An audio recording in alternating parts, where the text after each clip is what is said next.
ating um, continuation of discussion. No? Continuation of our discussion in material balance, and supposedly no, uh, dapat mag-ano tayo, slope, no? Treating this material balance as a linear equation, but um, just to strengthen your understanding here muna, no? Pabalikan muna natin yung ating discussion about this one. And I hope no, na nan nasimulan nyo na or nag-aaral kayo no, dun sa aking mga pinaprovide na learning materials no, para tayo ay mas mapadali dito sa ating discussion. Okay. So let's start with this equation again. No? Ito lang naman laging ating equation na aaralin. So here, this is the material balance equation, right? So sa left side of the equation, you can see itong ating letter N. And this letter N, okay, this parameter no, represents the initial oil in place. Initial oil in place and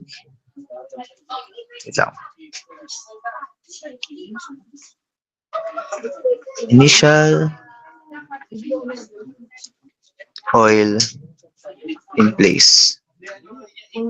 And this initial oil in place, the unit of oil in place here is naka BBL, no? BBL. So this BBL no, indicates that the computed volume of oil represents the reservoir volume. Again, yung na-compute mo na dito na initial oil in place, that represents the volume mismo sa reservoir. Okay? Kaya ang unit niya is naka-BBL. Yan. So, expected here at the right side of the equation, no? Lahat na mako-compute mo dito, no? You will get an answer na naka-BBL also, no? Naka-BBL.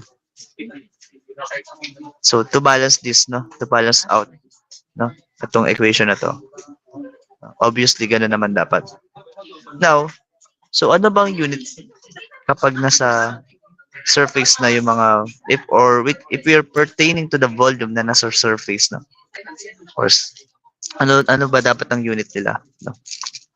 So, here we have oil, no? Halimbawa, oil. And this oil, no? Just this oil or this volume of oil, no? Volume of oil is at it is at constant or standard condition, no? Kung siya ay naka-standard condition, so the unit of this volume of oil is naka STB. No? Next. So if we are pertaining to the volume of gas, this unit, no, ang unit naman ito is naka-standard also, no? Standard cubic feet or SCF. Okay? So tandaan, no? If we are pertaining sa volume of oil na nasa surface, or kapag kasi nasa surface, that is at standard condition, no? STB, no? And then kapag siya ay pag yung gas naman sa surface, no? SCF.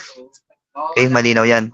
Next, kapag naman yung maalinman, yung oil man or yung gas man nasa reservoir, no? We can use or we can define it as BBL, no?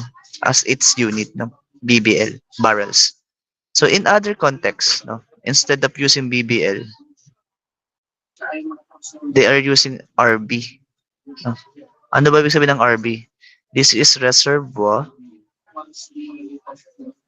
barrels. Reservoir barrel, no? Which is direct, no? It directly defines what is BBL, no? Sa tunay, no? RB talaga dapat ginagamit natin, no? Kaso nga lang, baka malito kayo sa kapag kayo nagbabasa ng libro, baka malito kayo gawa ng ang ginagamit nila is BBL, no? to indicate this reservoir barrel or reservoir volume, no? Reservoir volume.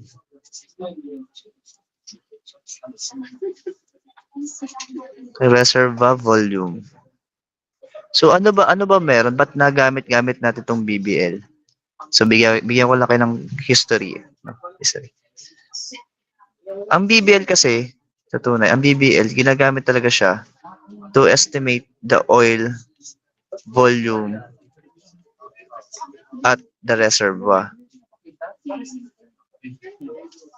Oil volume sa reservoir. And then meron tayong tinatawag na feet cube. And this is a unit, no, that is used to estimate the gas volume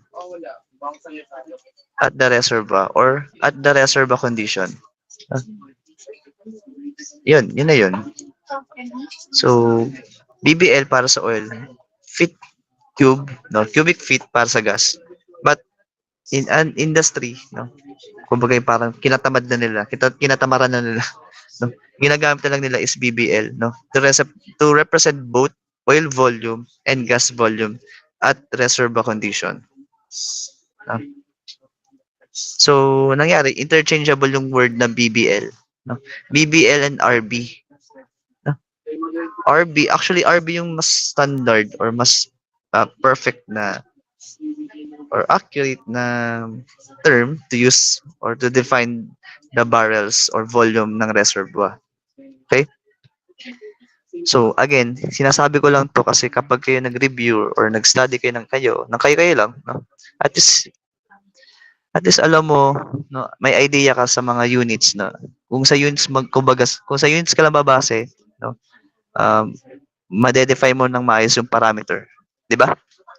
So again, kapag ang unit na nakita mo is naka STB, SCF, so meaning those are volumes na nasa surface condition, no? You are defining that volume na yun at surface condition.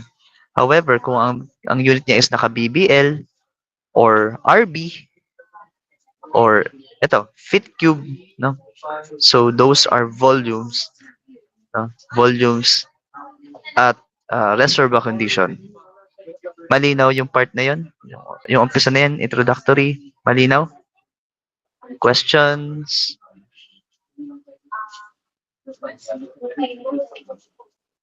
So, okay. Next. So, malinaw yung part na yun, malinaw tayo. Now, doon tayo mag-focus sa mismong definition of each part dito.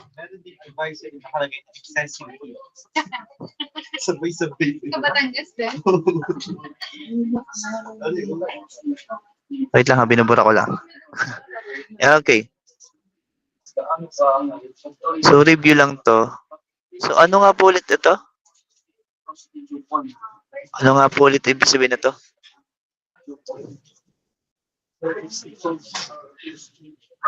Ng equation itong certain part of the equation. Production of oil and gas po. Yes, no. This is the production of oil. Oil and gas. So, here in this equation, what particular parameter involves the production of oil? No? So, kung gusto ko ma-quantify sa production of oil, ano yung parameter na involved dito? Pili na kayo. Alin kaya dito?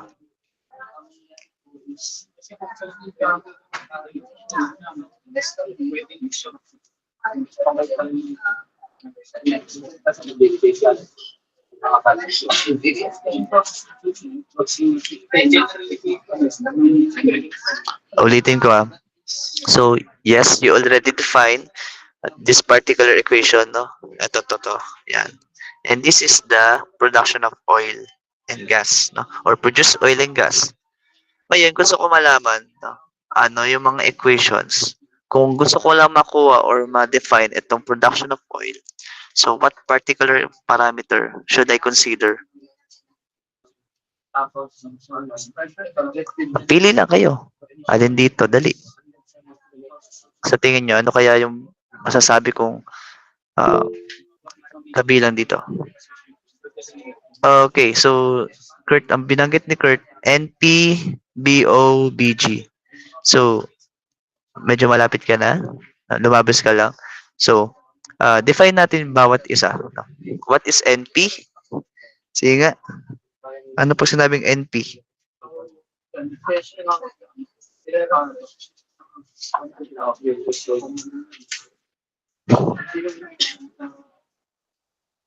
Ano po pag sinabing NP? Anong pagkakatanda?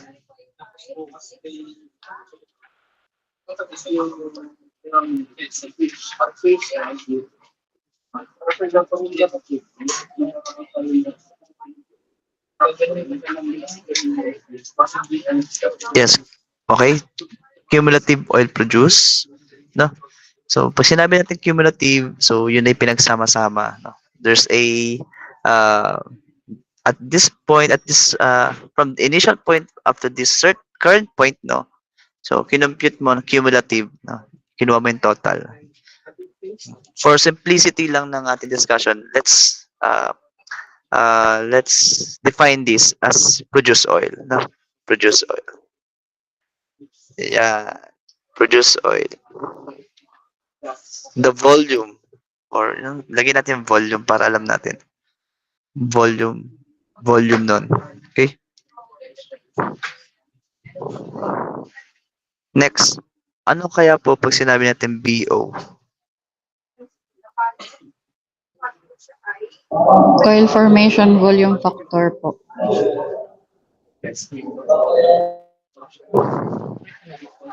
Yes, no? It's an oil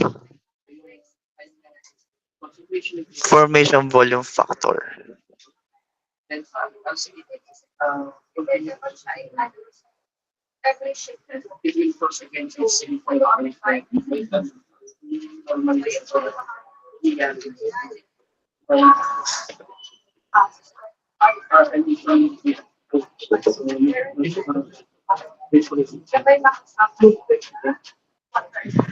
Okay. Now, actually, these two, itong dalawa lang naman, using these two parameters, no, you can calculate the production of oil. Production of oil. Ano nga po unit ng produced oil volume or itong NP?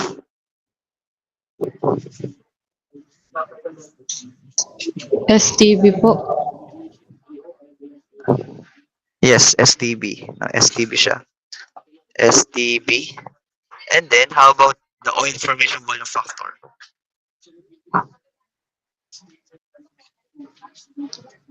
Okay. That is RB per STB, no? RB per STB. Baka kayo malito ha. Yung iba kasing context ang gamit is BBL per STB, ha? Baka kayo malito. Para lang din maging consistent ang ating paggamit ng unit, no? Papalit ako tong RB, ha? Gawin ko na lang BBL. No? Wag sana kayo malito. BBL per STB. Okay. Kung tutuusin, no? Wait lang. Sino ba nag-chat?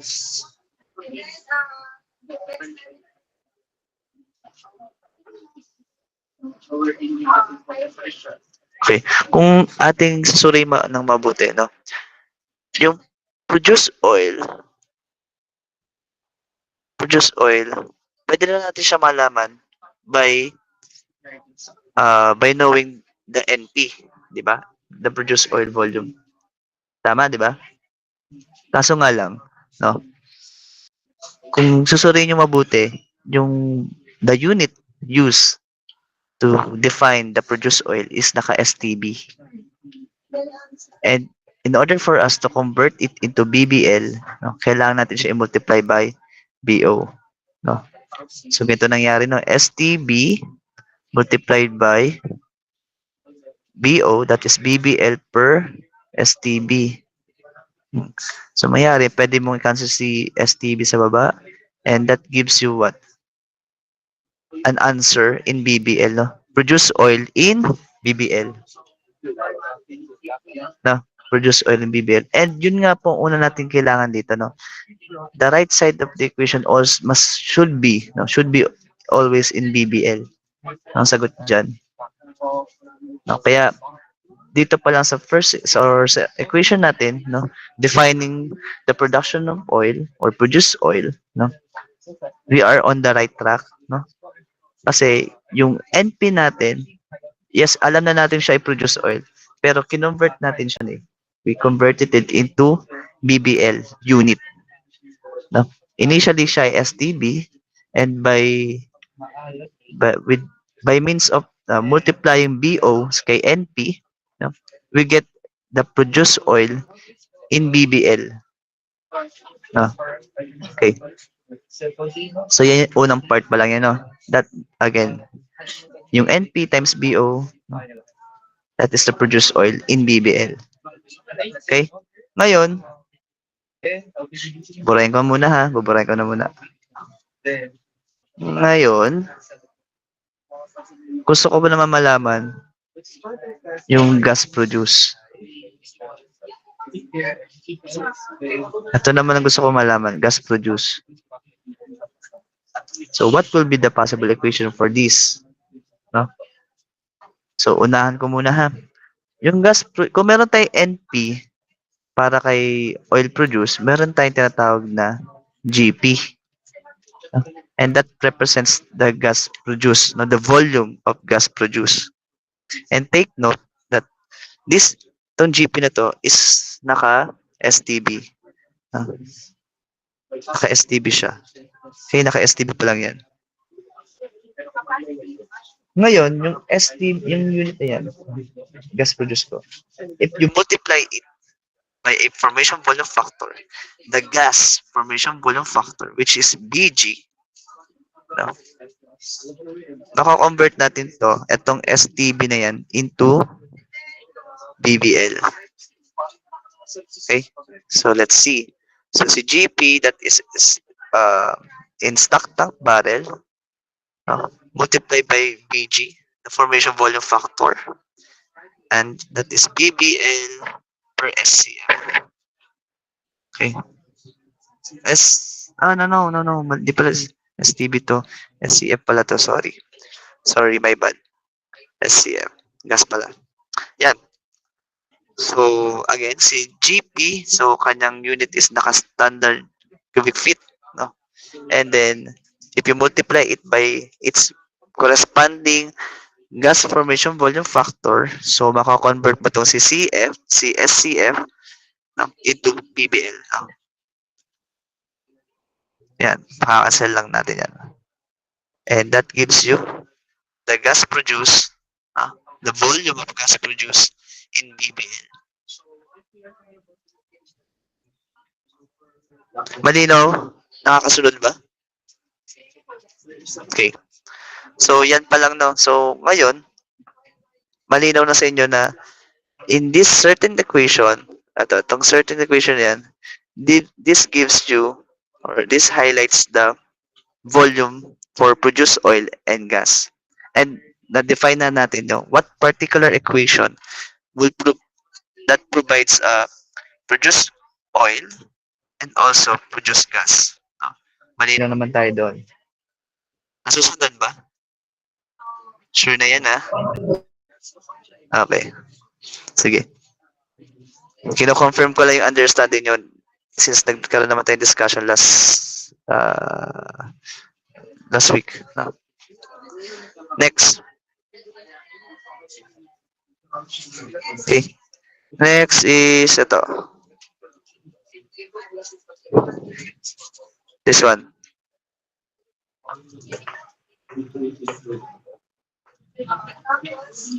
Ano kaya to?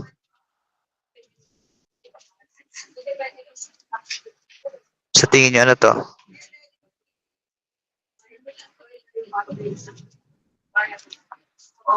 This certain Water equation. influx po. Okay, medyo tama. Pero i-clarify lang natin na this equation is net influx. Ano net influx? Net water. Ano ba yan? Net water.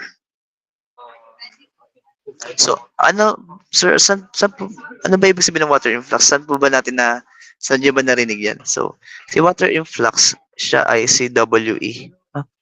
Water, water influx. No? And then, define na natin, no? Define na natin the rest of the parameter. So, how about WP? Ano kaya si WP?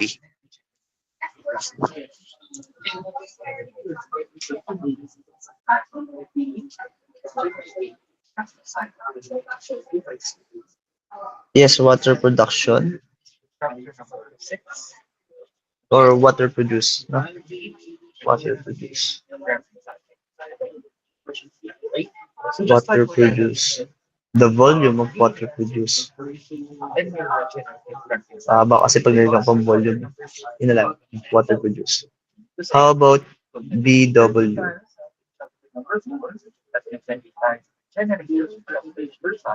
Ano po sinabi natin BW? Water formation volume factor po. Yes, it is a water formation volume factor. Ngayon, i-define natin, no, based on its unit. No? What is the unit of this water influx?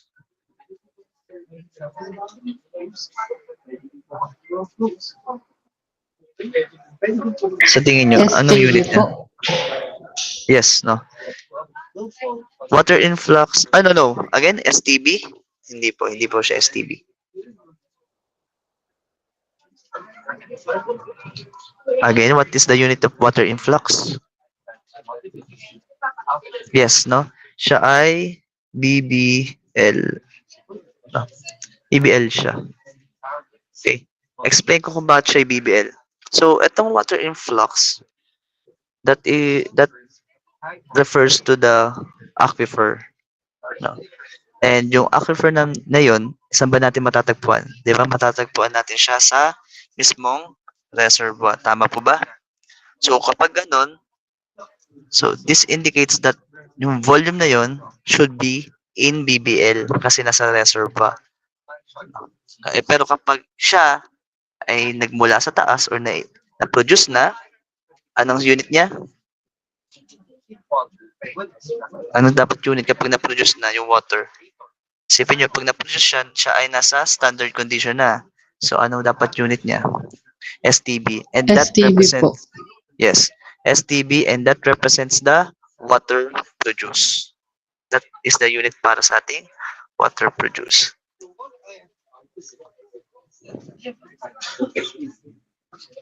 Next, how about the water formation volume factor? Again, this water formation volume factor is a conversion factor lang. Thank you, no? That is BBL per STB. Tama naman. Okay, conversion factor lang. Isipin nyo lang ha, kaya natin ginagamit o consider itong si formation volume factor kasi siya ay pang-convert ng unit. Again, kung isipin nyo ha, ang gusto natin kay net water, ang maging sagot natin dyan is naka-BBL. Net water. Net water in BBL. So, para mangyari yon, we have here WE, and this W is naka-BBL.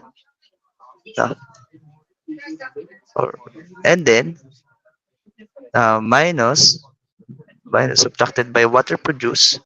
And take note, si water produced ay naka-STB. So, in order for us to convert it into BBL, we should consider the formation volume factor. That is BBL per STB. And then, pwede na natin makancel.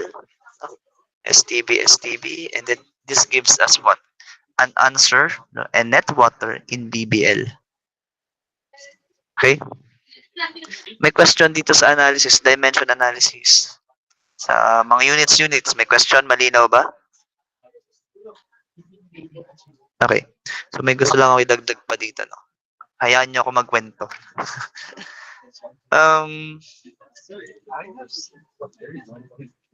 Si net water. Okay. Magbigay tayo ng analogy. Alam niyo ba pag sinabi natin mga gross something, gross, um, gross income, ganon. Ano pag sinabi natin mga gross income, net income? Simulan natin, gross income. Ano pag sinabi natin mga gross income? Economics. Ano pag sinabi natin gross value? Oh. Anyone? Any idea? Gross? Ito spelling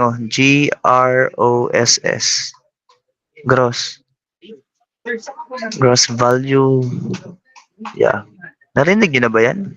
Salitang gross? Economics? Accounting? Ano ibig sabihin nun?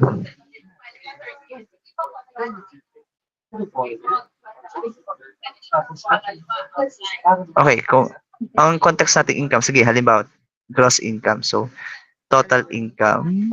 Sige. Ano pa mas malalim na term? Kasi baka ma-misinterpret natin yung word na total eh. I-define pa natin ng maayos. Ano pang pwedeng definition ng gross income? Sabihin natin, sige, gross income. O, gross value.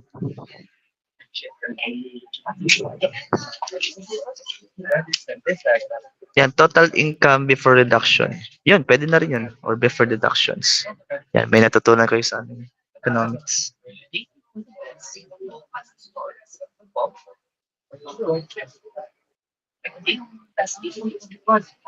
Okay, no.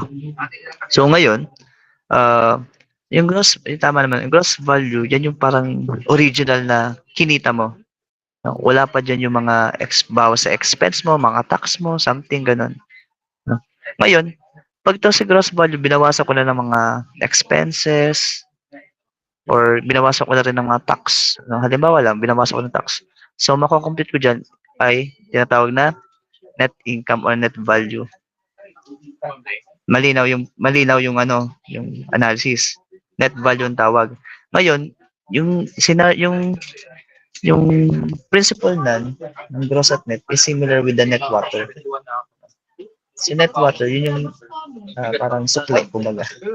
Yun ang natitira. So, kung si net value ay parang si net water, so ano naman yung gross value dito sa context na to? Ang gross value is yung water influx. Water influx. Nakakasunod ba? Yung water influx yung original value. And that original value, that water influx, that corresponds to the aquifer. The volume of aquifer. The volume ng water sa reservoir. And then kapag binawasan mo siya ng na-produce mong water, you will get this net water. No? Yun ang definition ng net water ha. The difference of water influx to water produced. No? Difference nila. Malinaw? Malinaw yung term, kaya siya net water na tinatawag ha. Yun ang ibig sabihin nun. Okay. Ngayon, let's define WE further. WE, sabi ko nga kanina, magkakaroon lang tayo ng value ng WE kapag meron tayong aquifer. And make sure that that aquifer na present is active or has or that aquifer provides strong support, no? Pressure support or pressure maintenance. No? Kaya nga tinawag siyang water influx, nagpa-fluctuate, no? Nagpa-fluctuate, nag-expand. No? It gives pressure. It provides energy sa reservoir. Kaya siya tinawag na water influx. So, kapag malaki yung volume ng water na present, so malaki din yung water influx. Malinaw? Gets yung definition ng water influx? Malinaw na?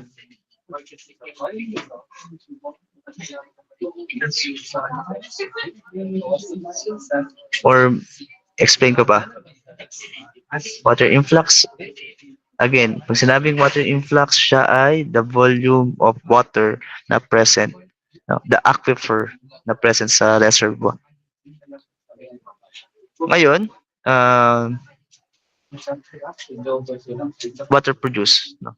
So water produce, expected na magkakaroon ka ng water produce kapag meron kang water influx. No? It is expected. Obviously, meron yun. No? Especially kapag yung water influx mo is malakas, malaki, no? Or it has a significant uh, uh, effect sa reservoir. So, meron ka talaga mapoproduce sa water. Nag-fluctuate kasi. So, makakapag-produce ka ng water na malaki din. Usually, ganun ang kanyang ano, ganun ang kanyang principle. Now, there's a case here na kung saan even though walang water influx, you can still produce water. So, ano kaya sa tingin nyo yung cause ng water production? Even though walang water influx. Ito mag-illustrate lang ako. So, may reservoir tayo. Ngayon sa reservoir na yon, wala siyang water. No aquifer.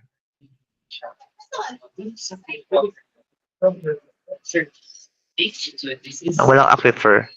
Ang meron lang siya is oil. However, nag-produce ako ng oil. Nag-produce ako ng oil. Meron akong produce ng oil. Meron din akong na-produce na water. No? Meron din ako na-produce na water. How? Paano? At bakit? Why? Anyone? Baka may idea kayo.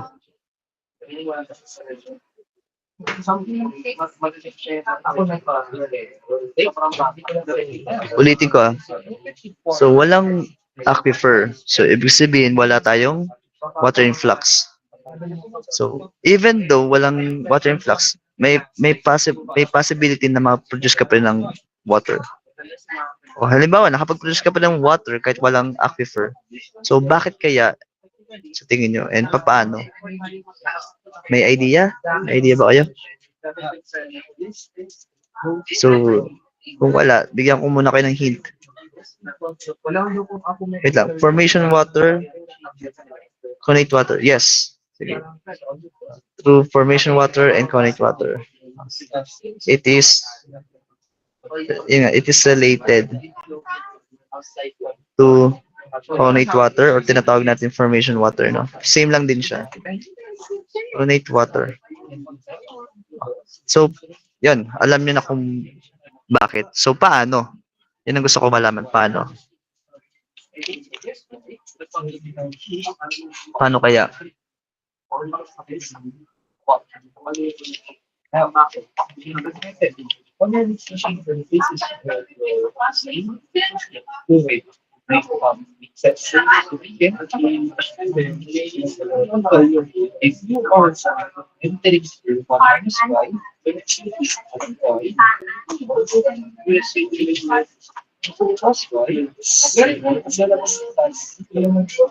Ano kaya sa tingin nyo? Paano? May idea? Or baka meron kayong kapag po nagda-drop ng pressure na napupush po yung water na nasa rock po, naging mobile po. Okay, sige. I-refine natin yung sagot mo, no? So, related naman siya sa pressure also. Obviously naman. Kapag tayo nagpo-produce, nababa ang pressure.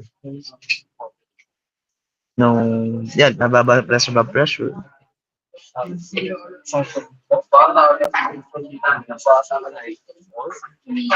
Okay, sige.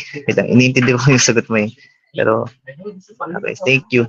Let me, provide an illustration. Yeah, pwede din capillary force. Related din doon. Pero, hayaan niyo muna magkwento. Ikikwento ko ang talambuhay ni connate water.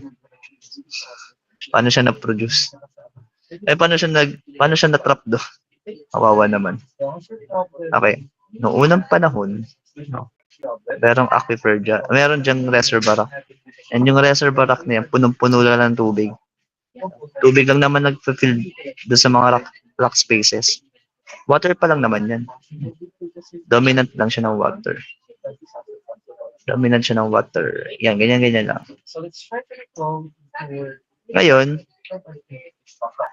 Ngayon, nung tumagal, no, hindi mo inasahan na meron pala ditong mga dead bodies or something, organic matter. No? And then yung kumbaga source rock, yung pala meron pala source rock yun. So nagsimula na magkaroon ng formation ng oil. No? Nagkaroon ng langis-langis dito. Yan, dyan. Formation ng langis. Ngayon, ano mangyayari dyan sa langis na yan? Tendency, langis na yan, no, pumunta sa taas. Punta sa taas by means of what? By means of segregation. Segregation. Or, yan, segregation yung mechanism ng tawag, segregation. Pero, kung i-define natin ng maayos yung segregation, nangyayari yung process ng segregation by means of or due to density or gravitational change, gravitational force or density, no? Fluid density. Okay? So, ano meron sa fluid density? Yung density ng water and ng oil ay magkaiba, di ba? The density of oil is lighter. No? I mean, pangit term. The density of oil is smaller than the oil, di ba? The density of oil is smaller than the water. So, ibig sabihin, the oil is lighter than the water. Tama? Sorry. So, ngayon, tendency, the oil, no, moves upward, no? Segregation, no, magse-separate sila. So, magkaibang tendency magse-separate sila. Hindi sila maghahalo, magse-separate lang. Lalo sila magse-separate, no? More likely magse-separate sila. To the point na si oil papunta sa taas, and then si water papunta sa baba, no? So, ganito mangyayari after nun. Habang tumatagal, nandito na si oil. Sorry, nandito na si oil. Nandiyan si oil. And then, si water, nasa baba, no? Mapupush downward, no? Because of oil. Because of displacement ng oil sa taas. Kaso nga lang, no? Sa pag-displace ng oil sa taas, hindi meron diyan matatrap na water. Mga water diyan ng mga butil-butil or what, no? May mga syempre parang hindi natrap sila na like hindi sila makaalis kasi yun na, wala na silang madadaluyan, no? Kumbaga hindi sila nabigyan ng chance para makalayas sa mga spaces na yun. Kaya nagkaroon ng connect water. No? So, sige, magbigay pa ako ng isang analogy, no, para mas maintindihan nyo in other way yung sinasabi ko. Alam mo ba yung sumakay ako sa jeepney? Yan. Halimbawa may jeep dito. Yan. May jeep dyan. Okay. Pagpasensyahan nyo na yung drawing. Yeah, may jeep ako dyan. So, sino gang pwede kong sabihin dito na, no? Sumakay ng pasahero. Halimbawa si Melvin sumakay. Nandito siya. Yan. Hi, Melvin. Yan, Si Melvin. Si Melvin, no? Siya si Connect Water. Ay, hindi. Huwag natin tawagin ng Connect Water. Siya ay si Water. Melvin. Ngayon, sino bang mga ano dyan? Ayun, ito si Jed. Ito si Jed, bigla siyang sumingit. Ito si Jed. Ito si Jed. Ngayon si Jed, may dala pa mga maleta-maleta. Ngayon, itong si Melvin, hindi na makaalis. Ang tawag na natin kay Melvin siya ay si Connect Water. Hindi na siya water, no? Connect Water na siya. Bida-bida kasi si Jed. Yan, hindi nakaalis na. Okay? Yun. So ngayon, ganito mangyayari. No? Ganito mangyayari. Kapag tinanggal natin si Jed dyan, nag-produce tayo. No? Sino ba magtatanggal? Halimbawa, ito si Mark. No? Tinanggal niya si Jed. Siya driller siya. Driller. Itinanggal niya si Jed. Pumunta dito sa taas. Woo! Yan. So, ano mangyayari? Magkakaroon ng space dito sa loob, sa loob ng jeep, makakagalaw na sa Melpin. Di ba? O, pag nakagalaw na yan, edi, pwede din siya ma-produce. Di ba? So, yun na yun. Yun ang logic dyan. Hindi na siya hindi siya saturated ng oil. Nabawasan yung saturation ng oil, nagkaroon ng mga spaces para magka-move si Melpin o si Conic water. So, yun na yun. Kaya tayo nakapag-produce ng Conic water. Okay. Nuggets ba ang story? Story ni Melpin? So, sorry ni Conic water. No? Malinaw yan So, yan lang yung sa tingin kong analogy na pwede nyo. Madali nyo maintindihan. No? Pali. Yan. Ayan. So, kaya, wag kayo mabibigla na, halimbawa, sir, bakit po ba may napoproduce pa akong water, wala naman aquifer, or isipin nyo, napakalayo ko naman sa mismong aquifer, sa pinaglalagay ng tubig, nakakapag-produce pa rin ako ng tubig. Ayun na yun, si Conate water. Ang Conate water na yun. Baka mapansin nyo, sir, ba't ang dami pa naman pong oil or volume ng oil doon, bakit ako nakakapag-produce na ng water na malaki? Yung saturation, yung ratio baga ng oil and water do sa area na yun. Baka naman sobrang baba na ng saturation, or baka naman yung water saturation na yun, yung Conate water na yun is above na sa threshold, sa critical saturation niya. Kaya siya nagsa-start na mag-move. Kaya start na nagpo-produce ng water. Yun na yun. Okay. Nagets nyo rin ba yung critical saturation? Yung term na yun? Yung critical saturation yun yung yung parang, kung isisipin nyo ulit dito, yun yung, ano ba masabi? Yung critical saturation, yung parang,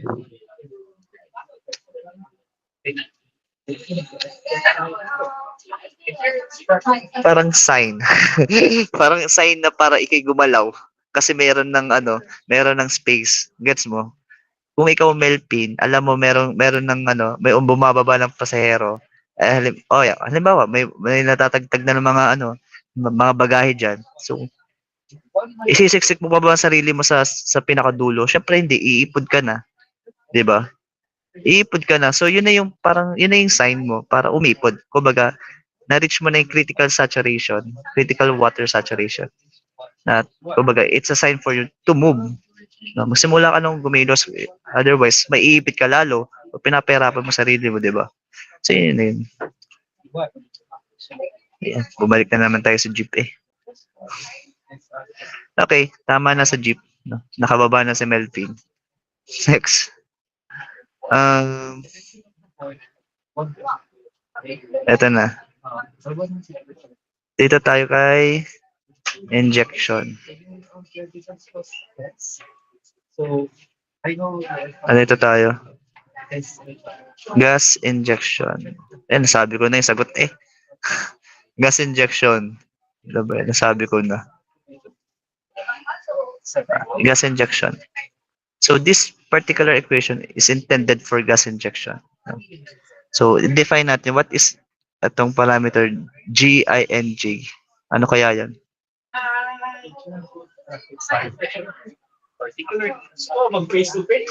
Ano kaya po yan? GING. And made a war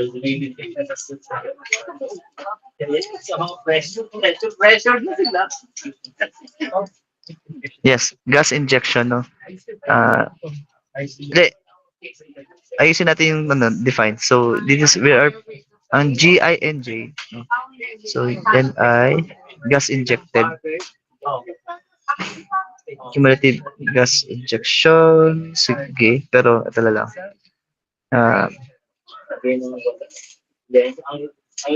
Gas injected. Volume. Yan na yan. Yan lang. Sama ko ng volume,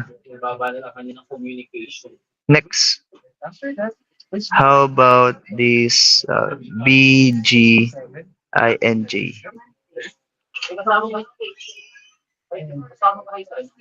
Gas, no, wag. Hindi siya gas formation volume factor.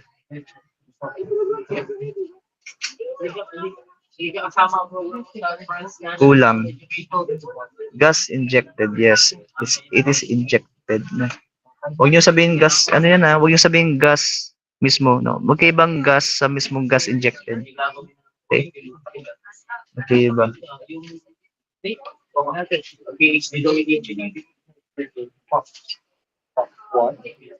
Okay. Gas injected. Sorry. Yan, basta ganyan, injected. Formation volume factor. So ngayon, um, gusto ko malaman, anong unit ng gas injected volume? Hindi ka mali-mali at isa. Yes, SCF. Okay. So, bakit SCF? Kasi tandaan nyo ha, yung yung injected gas, nagmula yan sa mismong sa labas, sa standard condition. So, nilagay mo lang sa loob. So that is SCF ang unit. Okay? Ngayon, kung haluan mo lang siya kung i-multiply mo lang siya ng this gas injected formation volume factor. So you're just you're simply converting this SCF into BBL, no? And the unit of this formation volume factor, gas injected, no? BBL per SCF. Diba, naugutal na ako. Yun, no? So again, no? Para kay gas injection,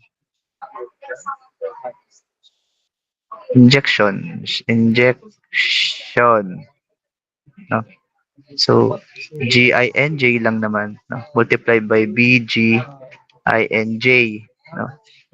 Ang unit ni gas injection, injected volume SCF, then you multiply it by BBL per SCF, no? The formation volume factor for gas injection. So magka-cancel lang yan. Cancel to, and this gives you what? The gas injection, the volume of gas injection in BBL, no? Naka-BBL. Okay? Question.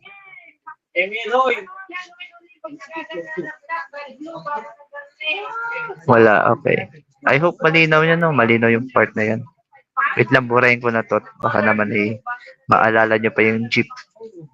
Kaysa mismong discussion. Baka sa exam, masagot yung jeep ha. Subukan nyo lang. Okay, pag yan nakita kong jeep, siguro, huwag naman sana, huwag naman sana jeep yung sagot sa exam. Ayan o, picturean nyo na habang nandyan o. Picturean ko. Yan, pinicturean ko ha o. Yan ha. That's what. Control Alt Delete. Ano pa? Ayan. Sige. Ito pa. So how about this equation? Ito. Yan, may isa pa. Sabihin ko na ha. This is water injection. Water injection yan. So sa water injection, we have this following parameter.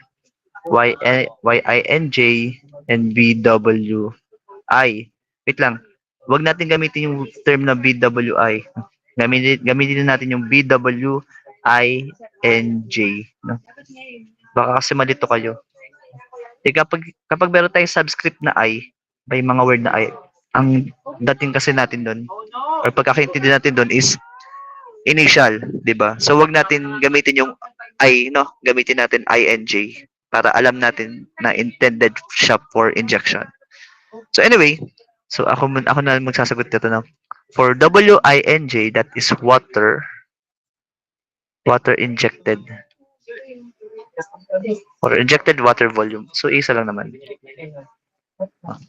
And itong BWINJ, so that is water injected formation volume factor. So, anong unit ng water injected volume? Sige nga po. Yes, STB. So, again, same case with the gas injection. So, itong water injected volume, yung water injected ay nagmula sa surface. Nasa standard condition sa surface. So, uh, ibig sabihin, siya ay STB. STB na lang natin. STB. Next, itong water injected formation volume factor. Again, conversion unit lang naman, no? Conversion factor. Para ma-convert natin to into BBL. So, ang unit lang nito is BBL per STB. And take note, no, water injection natin kailangan lagi naka BBL. No? Yun lang naman ang goal natin eh. Yun lang naman ang goal natin. So, WINJ multiplied by BWINJ. This gives us STB times BBL per STB.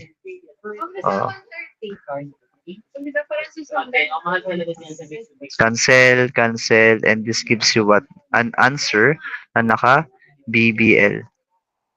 Okay. Cool. So let's summarize this, no? So yung sa production of oil and gas naka BBL, no? And then na-define natin kung what certain parameter is used to calculate the produced oil and also produced gas. Tama? Alam na natin yung produced oil and produced gas, yung equation doon, no, yung calculation para doon. Next, net water. So sa net water, ito yung equation niya, no? So net water is the difference of water influx and water produced. Kaya siyang tinawag na net water. Net water. So si water influx, WE, siya yung original water, volume, no? Volume of water. So subtract mo lang siya ng produced water, kaya siya naging net water, no? Another thing, gas injection. So gas injection and water injection. So those are fluids na injected, no, from the surface papunta sa reservoir. Yun na yun, no? And for every formation volume factor, no, FVF, no, ginagamit natin siya to convert, no, for conversion lang. Kaya siya kino-consider. Okay? Malinaw? Malinaw yung sa part na to. Ito yung sa taas pa lang tayo, ha? Inaaral pa lang natin ay yung nasa numerator. No, wala pa tayo sa denominator. No. Wait lang. So, ngayon, kung tatanungin ko kayo, okay.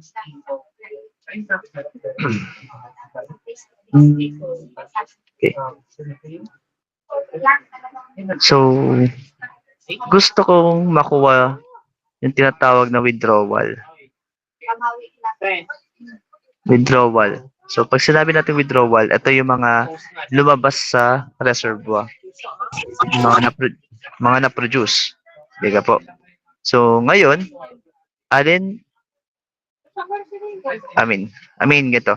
So, mga lumabas sa reservoir is lahat ng mga na-produce. So, it could be produce oil,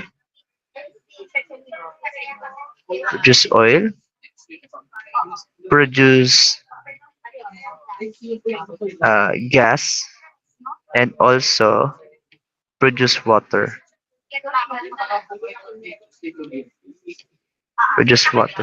So ngayon, kung gusto ko makuha or ma-define ko tong withdrawal mathematically, no, in mathematical way, so what will be the equation for this withdrawal?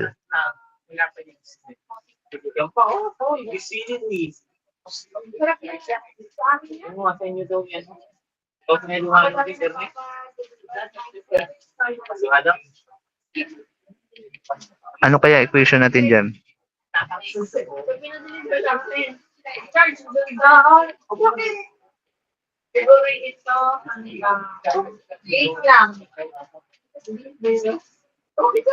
Ano po kaya? Again, yung equation, magmumula yan sa material balance. So, again, could you please give me the equation for this withdrawal? No? Again, ang withdrawal ay pinagsama-samang produce oil, produce gas, and produce water. So, kaya kung gusto ko ma-compute yung bawat isa na yan, the total or the summation of produce oil, gas, and water, what will be the equation? What will be the formula? Oh. So, hindi kayo mahirapan kasi titingnan nyo lang sa material balance yan, no? Ano po kaya?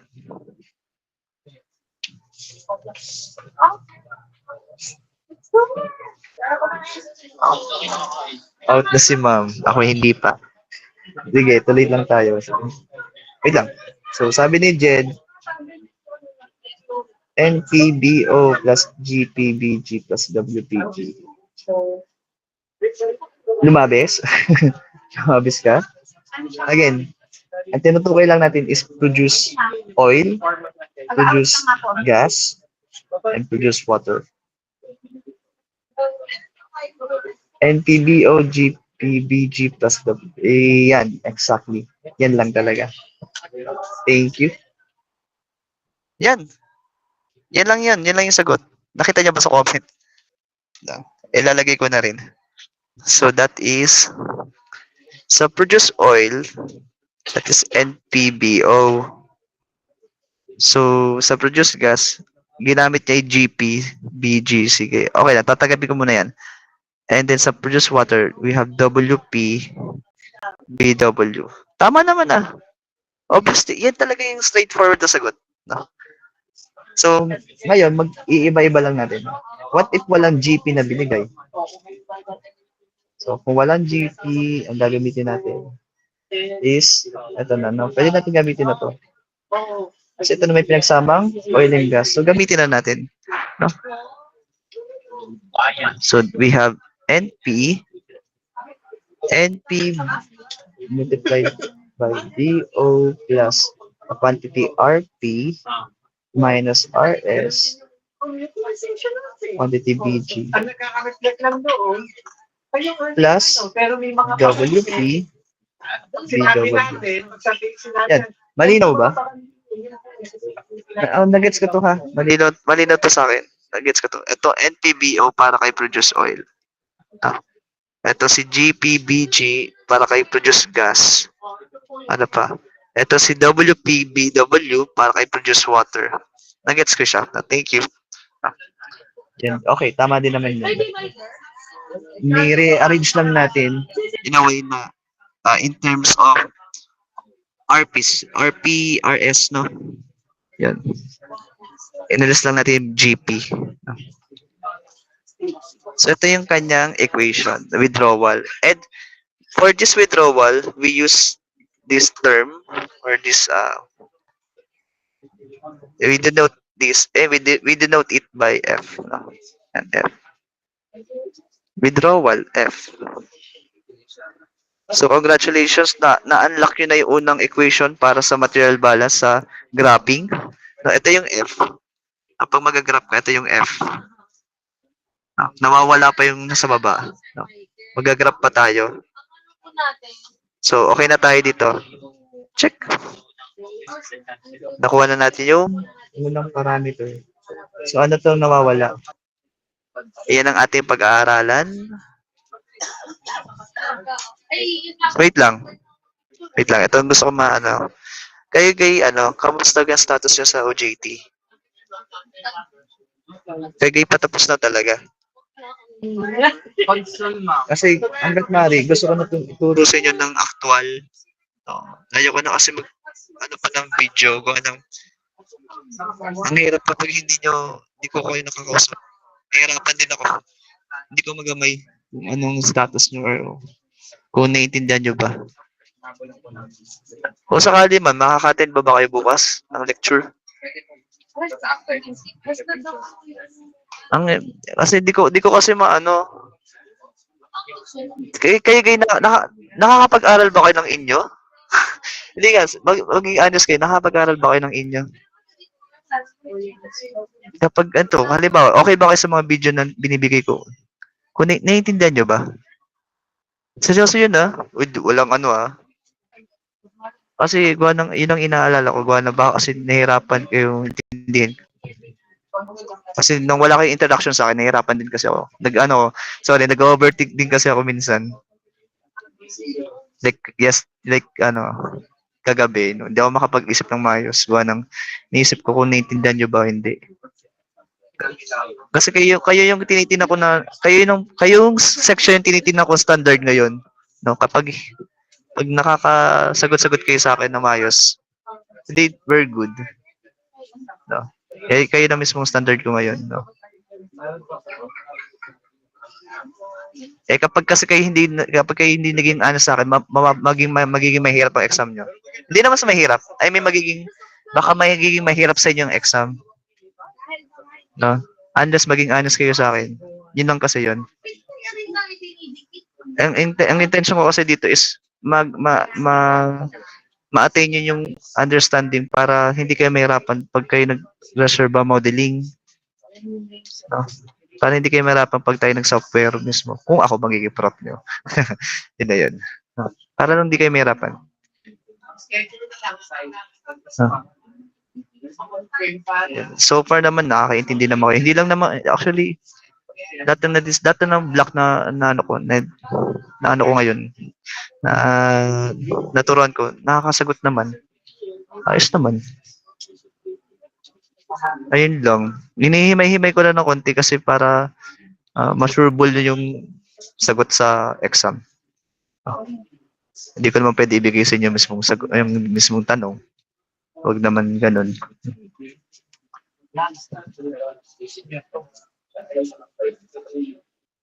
Okay. Wait lang. Sige, dito ko muna i-end yung ating discussion. Pero yun malinaw naman sa inyo na ang setup natin, no? Naiintindihan ko naman kayo. So, I'll continue na lang din na magbigay ng lecture video sa inyo para may mabalikan kayo. Kasi alam ko naman hindi pa kayo makakadusot pa ng may mga iba pa kayong inintindi, no? Sige. So yun lang, no. So take you sa paki-cooperate. No? Naintindihan ko naman kayo. Sige.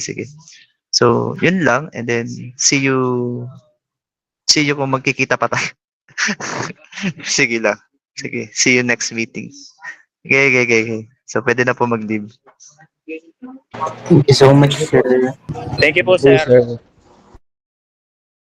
Thank you po.